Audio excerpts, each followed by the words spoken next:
Hi friends, welcome back. Deadpool and Wolverine హాట్స్టార్లో streaming అవుతుంది. Telugu audio కూడా ఉంది. తెలుగులో చూస్తేనే మజా వస్తుంది. డైలాగ్స్ అయితే చాలా బాగున్నాయి. ఈ మూవీ నేను థియేటర్లో మిస్ అయిపోయాను. డెడ్ పూల్ క్యారెక్టర్కి మంచి ఫ్యాన్ని, ఎందుకంటే అతని యాటిట్యూడ్, స్టైల్ పూరి జగన్నాథ్ హీరోస్లా డైలాగ్స్ చాలా బాగా అనిపిస్తాయి. Directed by Shawn Levy, night at the museum, free guy, the Adam project, ఇంకా చాలా మంచి మూవీస్ అయితే తీశారు. అండ్ ప్రొడ్యూసర్గా కూడా చాలా మూవీస్ అయితే తీశారు. ఇది ఎంసీయూ యూనివర్స్లో 34th film. Deadpool 1 and 2కి ఇది సీక్వెల్. ఈ మూవీ ఓటీటీలో చూశాక నాకు ఎలా అనిపించిందో చెప్తా. అంతకన్నా ముందు ఈ మూవీ కొన్ని రికార్డ్స్ క్రియేట్ చేసింది. థియేటర్లో రిలీజ్ అయ్యాక రివ్యూస్తో పని లేకుండా చాలా రికార్డ్స్ క్రియేట్ చేసింది. బడ్జెట్ $200 million తీస్తే $1.338 billion వసూలు చేసి బాక్స్ ఆఫీస్ షేక్ చేయడమే కాకుండా highest grossing films of all time లిస్ట్లో టాప్ 20 ప్లేస్లో నిలిచింది. అంతేకాకుండా ఈ year second highest grossing film. First ప్లేస్లో ఇన్సైడ్ అవుట్ 2 ఉంది. Highest grossing R-rated films of all టైమ్లో జోకర్ మూవీని కిందకి పంపి ఫస్ట్ ప్లేస్ సంపాదించి రికార్డ్ క్రియేట్ చేసింది.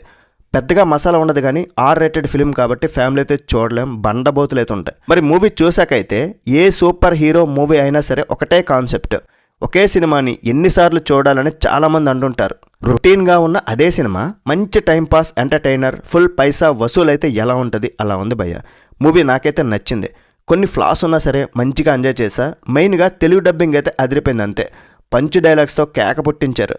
హాలీవుడ్ మూవీని పూర్తిగా తెలుగు నేటివిటీ కనెక్ట్ చేసి ఆ కుర్చీని మడత పెట్టి కోడి కత్తి ఆ సీన్స్ వచ్చినప్పుడు, ఆ డైలాగ్స్ వింటున్నప్పుడు చాలా సరదాగా ఉంది. సెకండ్ హాఫ్లో ఫన్, యాక్షన్ ఎలిమెంట్స్తో పాటు ఎమోషనల్ సీన్స్ కూడా బాగానే ఉన్నాయి. ఫస్ట్ హాఫ్లో ఉన్న మజా సెకండ్ హాఫ్లో కూడా ఉంది, కానీ క్లైమాక్స్ నుండి కొంచెం మూవీ డల్ అయిపోయింది. కానీ రీసెంట్ మార్వెల్ మూవీస్తో పోలిస్తే ఇది చాలా better. Deadpool alias Wade విల్సన్గా ర్యాన్ రెనాల్డ్స్ తనదైన పర్ఫార్మెన్స్తో, డైలాగ్స్తో అద్దరగొట్టేశాడు. లోగాన్ అలియాస్ వాల్వరైన్తో వచ్చే సీన్స్ కేకలా ఉన్నాయి. యాక్షన్, ఫన్, కామెడీ అనే తేడా లేకుండా తొలి సీన్ నుండి చివరి సీన్ వరకు రఫ్ ఆడించారు భయ్య. కసండ్రాగా నటించిన ఎమ్మా కోరెన్ క్యారెక్టర్ ఎంట్రీ తర్వాత సినిమా యాక్షన్ మోడ్లోకి వెళ్ళిపోయింది. ఇక మార్వెల్ మూవీస్ అన్నీ కూడా టెక్నికల్గా చాలా క్వాలిటీగా ఉంటాయి. ప్రొడక్షన్ వాల్యూస్ కూడా అలానే ఉంటాయి. Camera work, editing, background score చాలా బాగున్నాయి. మరి ఈ మూవీకి నేను ఇచ్చే రేటింగ్ ఎంతంటే 3.25/5. That's it guys. ఇలాంటి మరిన్ని రివ్యూస్ కోసం మన ఛానల్ సబ్స్క్రైబ్ చేసుకుని మీ ఫ్రెండ్స్తో షేర్ చేసుకుని కొంచెం సపోర్ట్ ఇచ్చేసండి. వీడియో నచ్చితే ఒక లైక్ కూడా వేసుకోండి. నెక్స్ట్ వీడియోలో మళ్ళీ కలుద్దాం గైస్. Bye bye. జై హింద్.